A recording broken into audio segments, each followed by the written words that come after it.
अभिवादन स्वीकार कीजिए देवतोष श्रीवास्तव का। सावन का मौसम लग चुका है और बारिश की झड़ी लगी है। पेड़ पौधों पर जमी धूल बारिश के पानी से साफ हो चुकी है।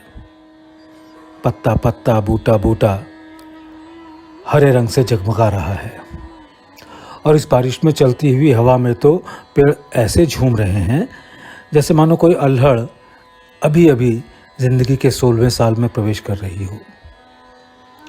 उसे जंगली गुलाब बहुत पसंद हैं क्योंकि वो झाड़ में लगते हैं और एक ही झाड़ में कई सारे फूल। बुरांस के पेड़ को देखा है कभी आपने? नहीं ना? मैं जानता हूँ बाबू, आपने नहीं देखा होगा। बुरांस के पेड़ पर जब जवानी आती है, मतलब बुरांस के पेड़ पर जब फूल लगते हैं, ना ना ना ना, बुरांस के पेड़ पर फूल लगते नहीं हैं, फूल लगते हैं तो जंगल का जंगल लाल हो जाता है। किसी मदिरा का रंग उस रंग के सामने नहीं टिक सकता। वो बस स्टैंड से थोड़ा सा ऊपर चलकर एक पानी का सोता है, वहाँ पर कुंदन की चाय की दुकान है। ना कुंदन बदला है ना ही उसकी दुकान। गांव की पुरानी दुकानों में से एक है वो।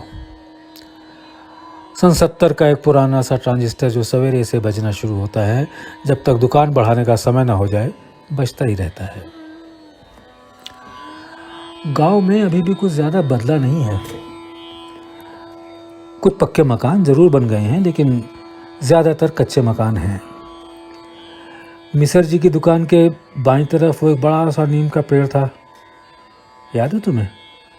वो आज भी मौजूद है। रेलवे स्टेशन पार करके वो काली जी का पोखरा आज भी है।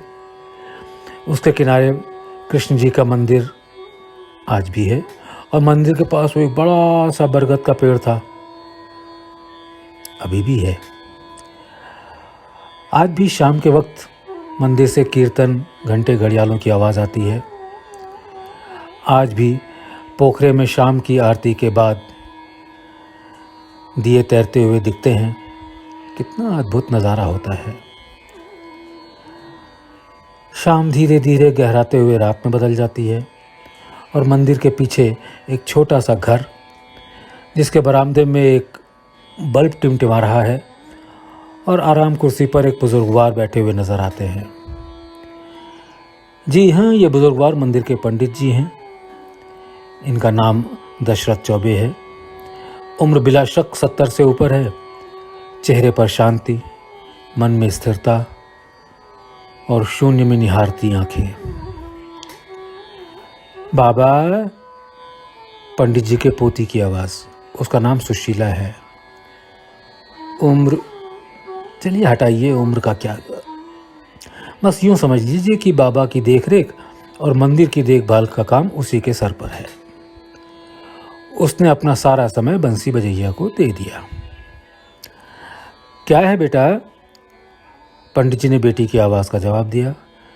बाबा, आपसे कोई मिलने आए हैं, सुशीला ने कहा। मुझसे? पंडित जी का दूसरा प्रश्न। पंडित जी कुर्सी से उठ के मंदिर की तरफ चल दिए। सोच रहे थे कोई आया होगा घर में कथा करवाने के लिए, या किसी के घर में बच्चे का जन्मदिन होगा। मंदिर में एक अधेड़ उम्र का आदमी खड़ा था। पंडित जी ने उसको देखा और निशब्द। दोनों एक दूसरे को देखते रहे। कोई शब्द नहीं, कोई आवाज नहीं। खामोशी कैसे बोलती है, कोई यहां देखता। अचानक दोनों एक दूसरे की तरफ बढ़े और गले लग गए। अब आंसू बोल रहे थे, शब्द नहीं। कौन कहता है कि मौन बोलता नहीं है? कई बार बातें जो शब्द बयान नहीं कर पाते, खामोशी कह जाती हैं। प्रणाम बाबा, युवक ने पंडित जी के चरण स्पर्श किए। खुश रहे बेटा, पंडित जी इतना ही कह पाए। सुशीला इस बात को लेकर आश्वस्त थी कि कोई अपना ही है। पंडित जी उसी के साथ मंदिर के बरामदे में ही बैठ गए। सुशीला बेटी जरा गुड़ और पानी तो ले आ।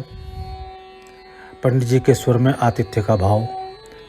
और सुन, जरा अदरक और तुलसी डालकर चाय बना दे बेटी। और जरा बसेसर की दुकान से देख, अगर लड्डू हों तो ले आ। पंडित जी के स्वर से ऐसा तो निश्चित था कि कोई अपना ही है जो बरसों बाद आया है या मिला है।